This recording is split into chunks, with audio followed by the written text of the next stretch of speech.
C'est un plaisir d'être là ce soir pour cette soirée, après ce temps de louange où on a pu rencontrer chacun individuellement la présence de Dieu.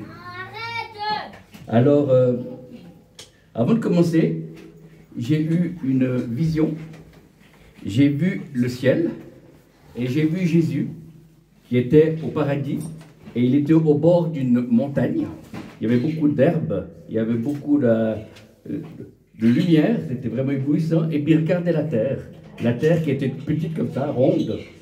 Et après, ses yeux ont scruté la terre et on a vu après les humains, il pouvait les voir. Et les humains étaient entourés de brouillard. Voilà, ça c'est la vision. Et la pensée prophétique, le Seigneur dit, je cherche toujours des fils et des filles qui apprennent à me connaître. Je suis satisfait de mes fils et de mes filles qui me recherchent, qui prennent du temps dans la parole, dans l'écoute de la parole, qui prennent du temps dans la lecture de la Bible, qui prennent du temps à me rechercher, à vouloir faire ma volonté qui est bonne, agréable et parfaite. Mais je veux rassembler encore mon peuple qui est un peu trop dispersé à gauche et à droite pour en faire une armée qui soit opérationnelle.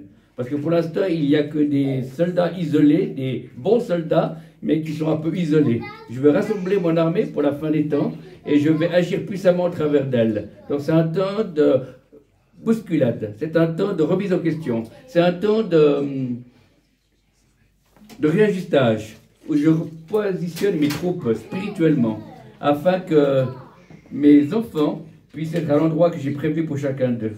Je ne cherche pas que mes enfants soient parfaits, je cherche simplement que mes enfants m'écoutent et qui m'obéissent, et qui marchent de la sainteté, qui se gardent du mal.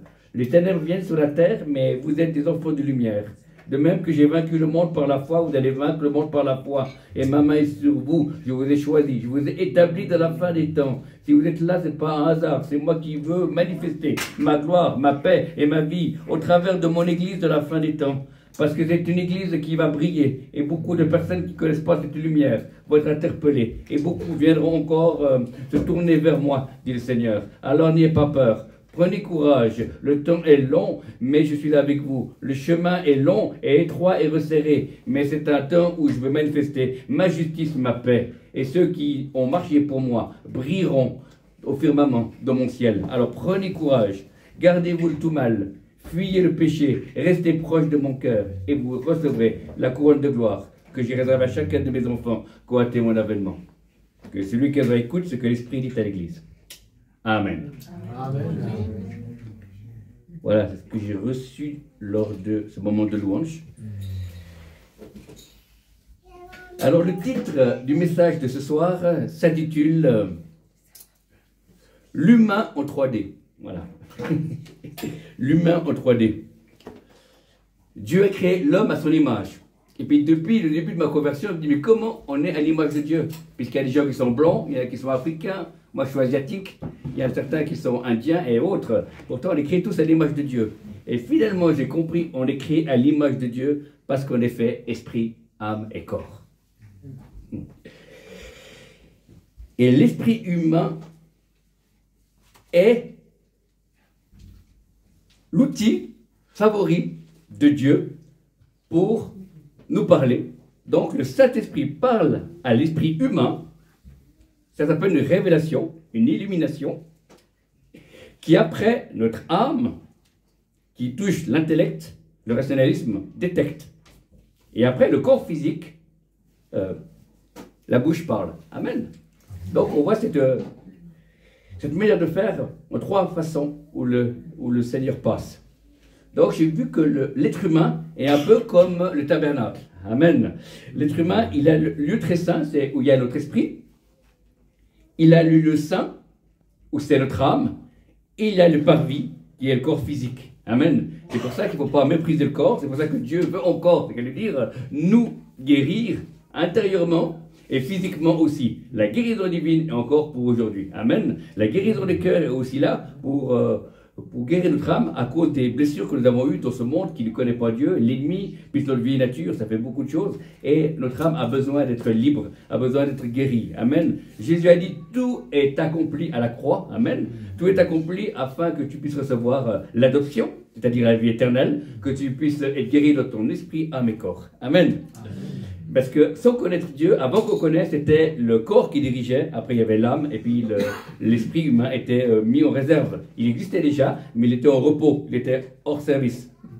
Amen. Donc le Dieu, qui est notre fabricant, donc je vous rappelle que vous êtes tous sous garantie, hein, éternellement, donc vous êtes tous encore côté à l'Argus, vous êtes tous encore en voie de réparation et en voie de transformation.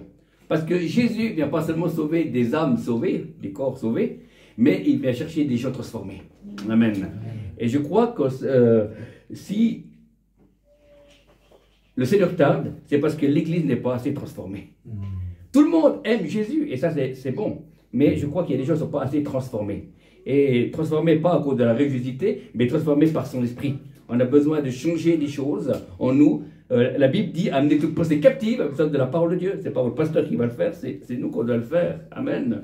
Il y a des choses qui doivent tomber, des raisonnements, des blocages intellectuels, rationnels, culturels doivent tomber afin d'avoir la pensée de l'esprit. Amen. Parce que la Bible dit, il n'y a plus ni homme ni femme, tous un en Jésus-Christ. Amen.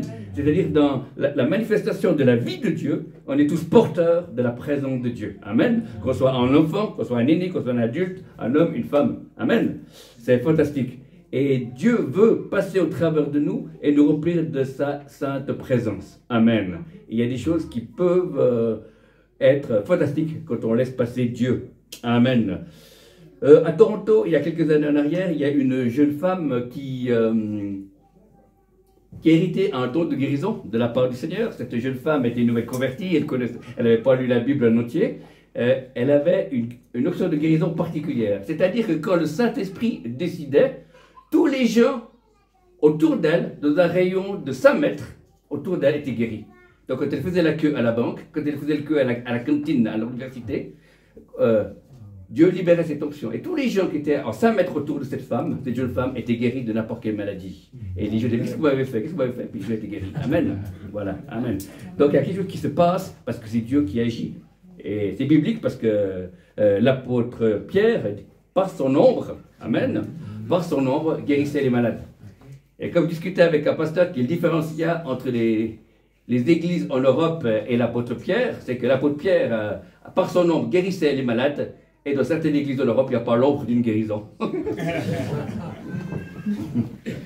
Donc, par le corps humain, je touche la matière, les choses physiques. Amen. Je touche ce pupitre, etc. Voilà.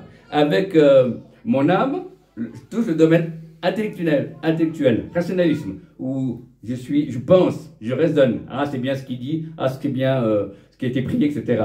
Et bien, mon esprit, c'est au niveau de la révélation. Amen. Voilà.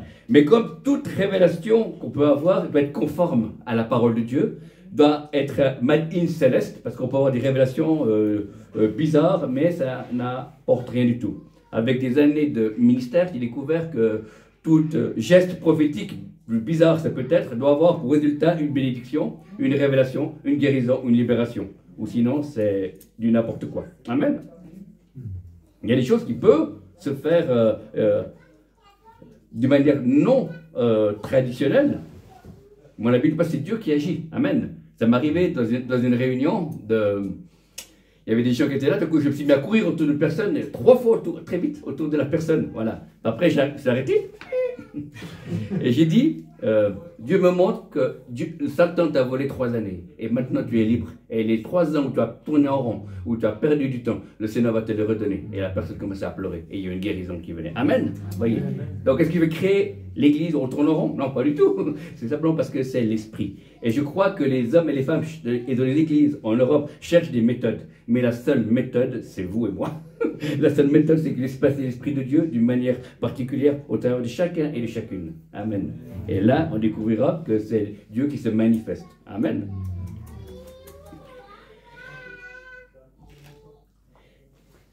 L'esprit humain rentre en contact avec le Saint-Esprit. Voilà. Quand on parle en langue, parler en langue, parler des anges, eh ben, c'est nous qu'on doit le vouloir, donc c'est notre corps physique. Hein. On est animé du Saint-Esprit, qui touche à l'esprit, et on dit des mots incompréhensibles. Voilà. Donc, tous les dons de l'esprit fonctionnent avec des informations. C'est normalement prêt. Savoir quand prophétiser, quand avoir des paroles de connaissance, quand avoir des discernement de l'esprit, c'est qu'il doit avoir un start qui vient de Dieu, et c'est surnaturel. Amen. Et comment Dieu communique? Comme Dieu, c'est le roi de la communication. Amen. Et il communique par des visions, par des tremblements, par des pensées, par des choses qui mettent des choses en nous. Amen. Des fois, je sens que des fois, Dieu veut parler, donc j'ai une chaleur qui vient sur l'épaule, des fois, il y a des tremblements, voilà. Et si on regarde comme ça en main humain, ça ne veut rien dire, mais c'est des informations. Parce que c'est Dieu qui nous parle, tantôt d'une manière, tantôt de l'autre, et il faut être attentif. Il faut apprendre le langage de Dieu. Amen. Le Seigneur ne parle pas toujours avec une trompette et des anges, et oracle de l'Éternel, le Dieu d'Abraham, d'Isaac et de Jacob. Non, pas du tout. Ça, c'était à l'époque de Moïse. Amen. Et oui. Il y a certains qui ont entendu la voix de Dieu, amen, d'une manière audible. On peut encore entendre la voix de Dieu d'une manière audible. Hein. Moi, je n'ai pas encore entendu d'une manière audible, voilà. Mais Dieu parle dans mon esprit, amen. C'est-à-dire qu'il y a comme des écouteurs qui sont à l'intérieur de ma tête, et j'entends des phrases qui disent « je veux bénir telle personne », ou il y a le nom d'une maladie qui apparaît, ou il y a une révélation d'un nom d'un démon, ou une situation. Amen. Voilà. Dieu, on doit apprendre à collaborer avec Dieu. Amen. Et des fois, dans l'église, avec un grand E, nous avons dit ça c'est admissible et ça on n'admet pas. Et des fois c'est ça qui freine un peu. Voilà, on doit lâcher prise, lâcher le contrôle pour pouvoir agir comme Dieu veut. Amen. L'être humain qui est doté de l'esprit, l'âme et le corps, c'est pour cela que Jésus est mort. Jésus n'est pas mort pour les animaux, Jésus n'est pas mort pour le Satan, Jésus est mort pour les humains.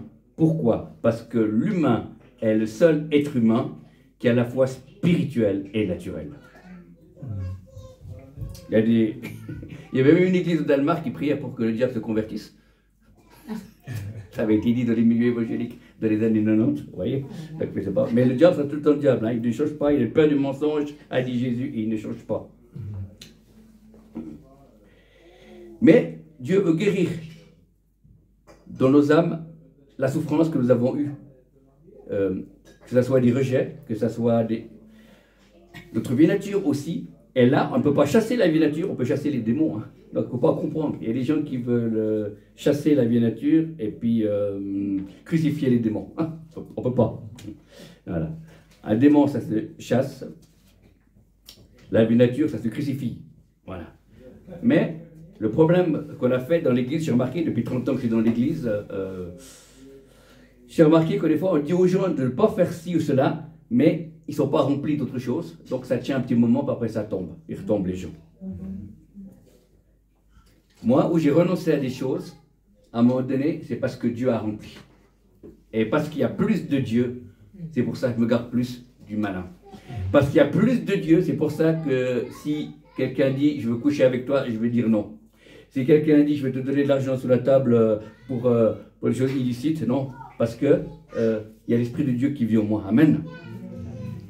Et quand cet esprit qui est là, il y a la crainte de Dieu qui vient. Et la crainte de Dieu est le correspondant de la sagesse. Et la crainte de Dieu manque dans l'église en Europe. Je veux le crier et le dire. La crainte de Dieu, ce n'est pas la peur de Dieu. La crainte de Dieu, c'est la peur de lui déplaire. Amen. C'est pour ça que la Bible dit ils ont aimé Dieu, même s'ils perdent leur vie. Amen. Et ça, c'est les héros de la foi. Les héros de la foi de Hébreux 11. J'ai toujours cru qu'il y avait deux catégories, mais quand on lit, il y a trois catégories. Il y a ceux qui, par la foi, ressuscitent les morts, vainquent des armées. Ça, c'est tout le monde veut. Il y a la deuxième catégorie, ceux qui ont été emprisonnés, ceux qui ont été maltraités, qui ont été tués, qui n'ont pas voulu. Voilà. Mais Dieu a permis. Et puis, en lisant le texte, ces deux groupes, j'ai vu qu'il y avait un troisième groupe. C'est ceux qui auraient pu être sauvés, mais qui n'ont pas voulu pour avoir une meilleure résurrection. Alors ça, c'est quelque chose que j'ai découvert ça dans la Bible. Il y a trois catégories, je trouve qu'il y avait que deux. Hein. Il y avait ceux qui pourraient, où Dieu a dit, je peux te sauver. Et les gens disent, non, je veux mourir parce que je veux avoir une meilleure résurrection. Waouh! Et ça, c'est quelque chose qui me dépasse, on ne peut pas comprendre, mais c'est quelque chose de surnaturel. Je crois que c'est une onction de martyr qui vient à ce moment-là. Amen, sur ces personnes qui font ce choix-là. Amen.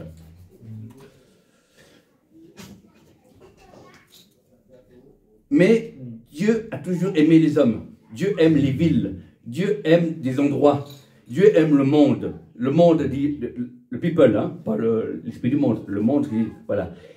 Dieu est un Dieu de famille. Dieu est un Dieu de contact. Dieu est un Dieu de communion. Amen. Il a commencé par Abraham, hein. Pas Abraham Lincoln, Abraham de la Bible. Hein. Voilà. Donc, c'est le Père de la foi. Amen. Et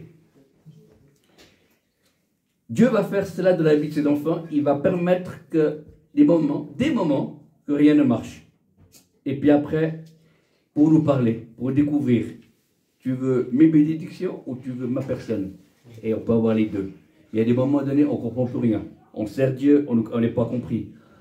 Personne ne nous comprend. Il y a des choses qui vont de travers, on est rejeté, persécuté, et je ne comprenais pas. Et pourtant, on n'est pas forcément fait des choses mal, mais simplement c'est Dieu qui a permis pour que je tombe à genoux et que je rencontre Dieu. Amen. Et il est venu dans ma vie, il m'a transformé. L'Église m'a blessé, oui, mais Dieu m'a guéri. Et maintenant, je peux prêcher dans l'Église, prophétiser sans qu'il ait de rancœur. Donc j'aime l'Église d'une manière inconditionnelle. Amen. J'aime Israël d'une manière inconditionnelle. Amen. J'aime tous les ministères d'une manière inconditionnelle. Amen. Voilà. Donc on n'a pas un esprit de compétition, mais un esprit de construction. Amen. Donc, étant esprit à mes corps, ben, l'être humain a besoin de garder cet équilibre. C'est pour ça qu'il y a besoin que l'Esprit de Dieu vienne nous donner le shalom de Dieu, le repos de Dieu. Amen. Voilà. C'est pas celui que Josué a offert, parce que certains n'ont pas rentré. Mais quand on est né de nouveau, il y a une paix profonde qui vient, quelles que soient les difficultés. Amen. Moi, des fois, ça arrive qu'on devrait rater les choses. Hein. Amen. Mais des fois, je sens cette paix de Dieu qui est là, comme si j'avais prié pendant 1 heure. Et c'est ça qui nous permet. Quand les gens qui sont stressés, la course, comme j'ai un pied dans le travail, puis un pied dans le ministère, voilà. Donc, dans les deux cas, j'ai besoin de sa présence et de sa paix. Car c'est dans le calme et la confiance que là est notre force. Amen. La maîtrise de soi est un des fruits de l'esprit. C'est pour ça que cela doit sortir de nous. Les fruits de l'esprit, c'est quelque chose qui est en devenir. On a, voilà, comme un chrétien qui disait, donne-moi la patience tout de suite. Hein. C'est pas forcément comme ça. Moi, un pasteur disait, moi je suis patient, mais pas trop longtemps.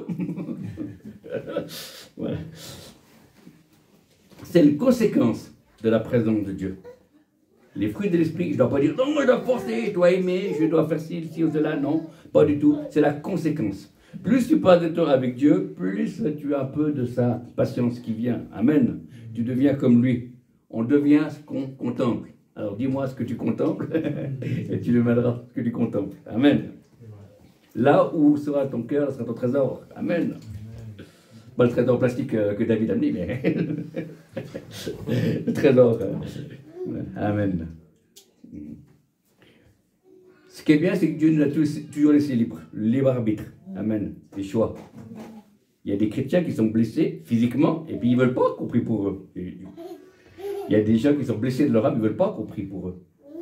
Il y a des gens qui sont blessés de leur esprit, ben voilà, ils ne veulent pas qu'on prie pour eux. Amen. Chaque fois, Dieu a prévu la restauration, la guérison. Amen. Parce qu'on est tous des personnes qui ont été blessées par la vie. Comme on est tous orgueilleux, mais simplement il y a des degrés de différence. On est tous été touchés par le rejet, mais certains ont des degrés qui ont plus été touchés que d'autres. Mais c'est ça qui fait la force de l'Église, parce qu'il y a des gens qui sont un peu plus faibles, d'autres un peu plus forts sur certains domaines. Il y en a besoin des uns et des autres. Amen. C'est ça l'Église. Et par-dessus tout, le Seigneur veut déverser son esprit, mais avant, il faut que les mentalités soient changées et les cœurs et les gens soient délivrés. Amen. C'est pour ça qu'avant ce réveil que tout le monde attend, il y aura une onction de délivrance qui va venir sur l'Église. Pourquoi? Ben, simplement parce que on va alors délivrer les gens qui sont dans nos communautés et nos groupes de prière avant de pouvoir délivrer les gens qui vont arriver. Parce qu'ils vont venir par masse. Amen. Et ça va être, voilà, ça va être du travail, c'est bien. Puis on sera exercé entre nous, et puis voilà. Là aussi, il y a beaucoup d'églises qui vont retrouver la délivrance. Certains ne croient pas. La guérison du cœur aussi, l'âme aussi, il y a besoin. La différence entre la guérison de l'âme et la délivrance, la guérison de l'âme, c'est comme si on met un pansement. Et tandis que s'il y a un démon, ben c'est comme une balle de fusil, il faut l'enlever. Hein. Voilà, on ne peut pas le... on peut pas le laisser. Amen. Alors il y a des gens qui viennent et ils me disent j'ai besoin de délivrance. Est-ce que c'est juste? Ben non, il y a des gens qui n'ont pas besoin de délivrance. Amen. Voilà. On a besoin de délivrance, comment savoir si on a besoin de délivrance? Ça c'est la bonne question. Hein. Voilà. On a besoin de délivrance quand un domaine ou 2 ou 3 domaines de nos vies, on n'est pas maître de ce domaine. Voilà. Je prends un exemple imaginaire. Imaginons que quelqu'un se lève toutes les nuits et qui mange plein de chocolat et des meringues glacées. Voilà. Elle ne peut pas maîtriser. Voilà. C'est qu'il y aurait un esprit ou une blessure derrière. Donc, il faudrait discerner, savoir si c'est une œuvre charnelle ou si c'est un esprit. Amen. Mais, et qu'il ne peut pas, par sa propre volonté ou par la prière, comme ça, arrêter. Voilà. Et s'il y a ça dans votre vie, eh ben, vous avez besoin soit de guérison ou de délivrance. Amen. Moi, j'ai aussi passé par là. Il y a des choses qui étaient libérées d'auto-accusation au début de les premières années de ma conversion. C'est-à-dire que moi je disais je suis nul, je n'arrive pas à rien faire, etc. Et puis tout d'un coup un matin je me suis réveillé et je me dis mais je suis pas comme ça. Pourquoi je dis ça? C'est pas moi. Je refuse ça au nom de Jésus. Au même moment j'ai craché quelque chose et c'était fini. Amen. Amen. Vous voyez? Donc il y a des fois des choses qu'on a vécues avec, on a cru qu'on était comme ça. Donc quelqu'un qui ne s'est pas aimé, il a vécu comme ça. Et Dieu pourtant l'aime. Amen. Mais il a besoin soit de guérison ou de délivrance. Amen. Pour qu'il puisse recevoir l'amour de Dieu. Il croit au moins.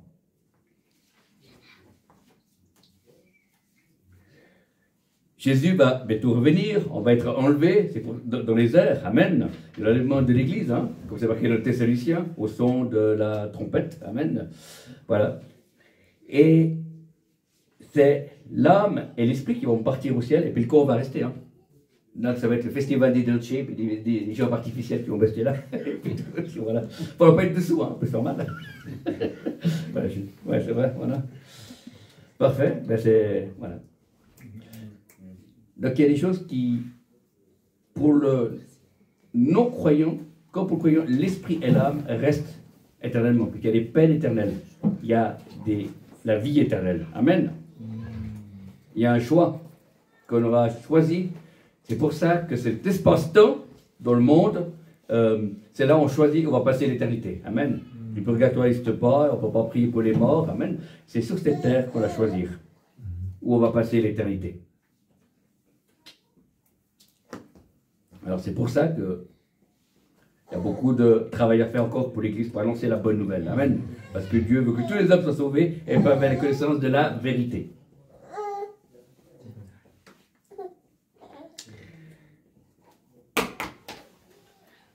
Alors, pour conclure, je dirais, c'est-à-dire, je vais prier déjà pour tous ceux qui ont des problèmes physiques, ici dans ce lieu, ou tous ceux qui regarderont cet enseignement, tous ceux qui ont des problèmes physiques, puis simplement mettre la main sur leur tête, et je vais prier, quelle que soit votre maladie, que vous avez mal au pied, ou à l'interne, ou ça se voit ou ça ne se voit pas, et je vais prier. Seigneur, je vais prendre autorité sur tout esprit de maladie. Je les chasse dans le nom de Jésus, et j'appelle la guérison dans le nom de Jésus. La Bible dit, il envoya sa parole, et il est guéri, dans le nom de Jésus. Que la guérison soit de votre corps, quelle que soit la maladie, ou si vous êtes accidenté, recevez la guérison. S'il y a une malformation, recevez la guérison dans le nom de Jésus.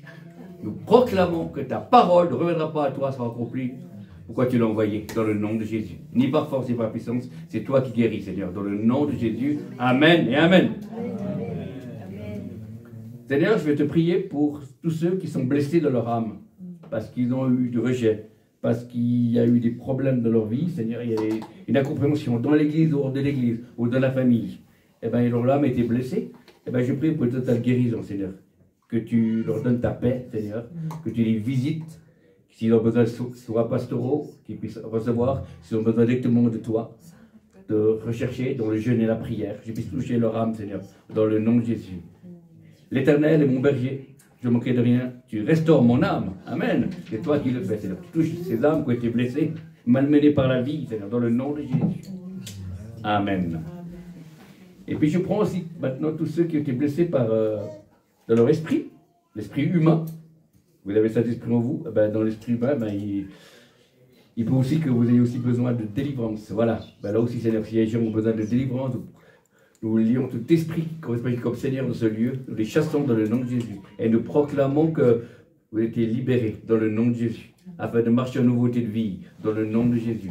Nous vous lions votre destinée et nous proclamons sur votre vie que Satan est vaincu. Jésus-Christ est Seigneur, gloire de Dieu le Père. Et que c'est marqué dans Romains 8, il n'y a plus de condamnation pour ceux qui sont en Jésus-Christ. Et la fin de Romains 8 nous dit, on a la certitude que ni la vie, ni la mort, ni les puissances d'eau, ni les puissances de bas, rien ne peut vous séparer de l'amour de Dieu manifesté en Jésus-Christ, notre Seigneur. Alléluia. Amen. Merci Seigneur. Alléluia. Gloire à Dieu. Amen. Je reçois le mot varice. Il y a quelqu'un qui a des problèmes de varice. Recevez la guérison dans le nom de Jésus. Si quelqu'un prend des antibiotiques et qu'il a des effets secondaires, les effets secondaires sont brisés maintenant dans le nom de Jésus. Amen. Il y a une personne qui a un problème de sommeil, un peu d'insomnie. Je prends autorité sur l'esprit d'insomnie, je le lis, je chasse dans le nom de Jésus et proclame que c'est marqué de la parole de Dieu, dans Psaume 3 ou Psaume 4, je me couche et je m'endors car l'Éternel est avec moi. Amen. Seigneur, je te prie également pour une femme qui a une douleur à l'épaule, recevez la guérison dans le nom de Jésus. Alléluia. Amen, amen, amen, amen. Quelqu'un a des problèmes digestifs, une ou deux personnes, recevez la guérison dans le nom de Jésus. Merci Seigneur. À toi les choses cachées, à nous les choses révélées dans le nom de Jésus. Alléluia. Amen. Amen. J'ai le mot asthme, si quelqu'un a des problèmes d'asthme, recevez guéri maintenant, recevez le souffle de vie dans le nom de Jésus. Nous brisons cette maladie dans le nom de Jésus. Et nous proclamons que celui qui est en vous et en nous est plus fort que dans le monde. Nous proclamons Psaume 103 qui dit, tu es éternel qui pardonne toutes tes iniquités et qui guérit de toutes les maladies. Ces maladies n'agissent pas au nom de Jésus. Au nom de Jésus. Alléluia. Quelqu'un a des problèmes musculaires, je ne sais pas à quel endroit, mais des problèmes musculaires, peut-être une ou deux personnes, recevez la guérison dans le nom de Jésus. Il y a en tout cas deux personnes qui ont des problèmes, des douleurs dans le dos, recevez la guérison maintenant dans le nom de Jésus, ni par force ni par puissance, mais par l'Esprit du Seigneur. Alléluia, gloire à toi Seigneur. Merci Seigneur de continuer à agir et de parler au nom de Jésus. Amen, amen. Merci Seigneur, gloire à Dieu. Merci Seigneur, alléluia. Quelqu'un a peut-être une douleur à la nuque, recevez aussi également la guérison dans le nom de Jésus. Et pour finir, quelqu'un a des maux de ventre, on ne sait pas si c'est pour le problème digestif ou c'est autre chose, recevez la guérison de votre ventre dans le nom de Jésus. Amen, amen. Voilà. Quand quelqu'un donne des noms de maladies, sachez que c'est la volonté qui est bonne, agréable et parfaite de vous guérir maintenant. Hein. Ce n'est pas dans 2 ans, 5 ans, c'est maintenant, aujourd'hui et je le salue. Croyez que ça va s'accomplir. Et certaines personnes se guérissent tout de suite, d'autres après la réunion, d'autres le lendemain, d'autres une semaine après. Amen. Alors, à Dieu seul soit la gloire. Amen. Et Seigneur, je veux te prier pour ce lieu, afin que ce lieu puisse accueillir encore beaucoup de réunions. Et des gens puissent venir se ressourcer aux eaux de ta présence, Seigneur. Merci pour ta fidélité. Merci, comme je l'ai dit, Dieu s'attache à des lieux, Seigneur. Il aime des lieux qui s'appellent l'église. Il aime des lieux qui sont des lieux de prière. Il aime des lieux qui s'appellent aussi la synagogue. Il aime des lieux où il y a de la réconciliation, où il y a des prières, où il y a des humains, Seigneur. Merci parce que tu es un Dieu qui t'est au milieu des hommes. Tu n'es pas resté dans ton ciel de gloire, Seigneur. Tu es venu au milieu de nous et tu as habité au milieu de nous, Seigneur. Et les tiens n'ont pas reçu, mais tu viens maintenant par ton esprit et tu es avec nous, Seigneur. Et nous sommes heureux de t'attendre. Et l'esprit et l'épouse disent, viens. Amen. Bien, Seigneur Jésus. Soyez bénis, que le Seigneur vous bénisse. Et voilà, on peut couper l'enregistrement. Merci, Amen.